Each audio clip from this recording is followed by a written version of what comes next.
மக்கள் தொகை அடிப்படையில் தொகுதி மறுசீரமைப்பு என்ற பெயரால் தமிழ்நாட்டின் மக்கள் பிரதிநிதிகளின் எண்ணிக்கையை குறைக்க நினைக்கும் சதி இதனை முறியடித்தாக வேண்டும்.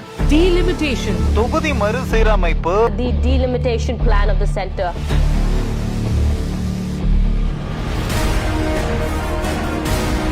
தொகுதி மறுசீரமைப்பு என்பது நம்ம மாநிலத்தோட சுயமரியாதை, சமூக நீதி, நம்ம சமூக நல திட்டங்களை பெரிதும் பாதிக்கும்.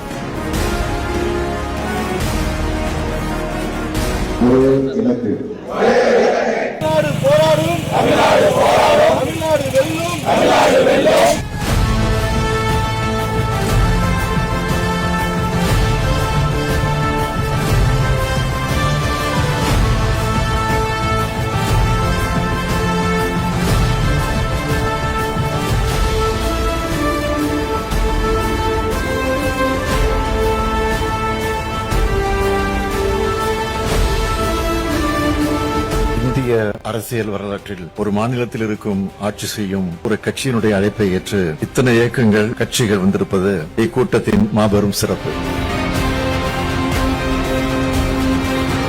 தேர்தலுக்கு நடுவில் மக்களை திசை திருப்புவதற்காக தொகுதி மறுவரையை இப்பவே நடத்தியாகணும்னு பாஜக அரசு திட்டமிட்டு துடிதுடித்துட்டு இருக்கு. எப்படி பண்ண போறாங்கன்னு தெரியல. அந்த சட்ட திருத்தம் என்ன என்பது பற்றி இதுவரை எந்த விளக்கத்தையும் கொடுக்காம இருக்காங்க. 50கள் 60களை பார்த்த பழைய திமுகவை இந்தியா திரும்பவும் பார்க்க வேண்டியிருக்கும். இவன் என்ன மிரட்டுகிறான்னு நினைக்காதீங்க, நான் உங்களை எச்சரிக்கிறேன்.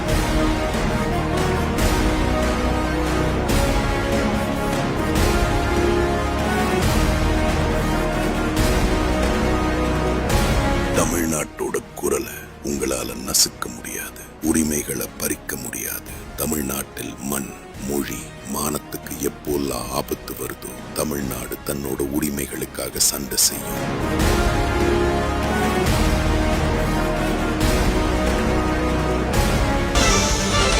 மக்களவையில் தாக்கல் செய்யப்பட்ட தொகுதி மறுவரையறை மசோதா தோல்வியடைந்திருக்கிறது. இதுக்காக தான் நம்ம முதலமைச்சர் முத்துவேல் கருணாநிதி ஸ்டாலின் ஒரு வருஷத்துக்கு மேல குரல் கொடுத்துட்டு இருக்காரு. இது நம்ம தமிழ்நாட்டோட வெற்றி. வெல்வோம் ஒன்றாக. தமிழ்நாடு போராடும், தமிழ்நாடு வெல்லும்.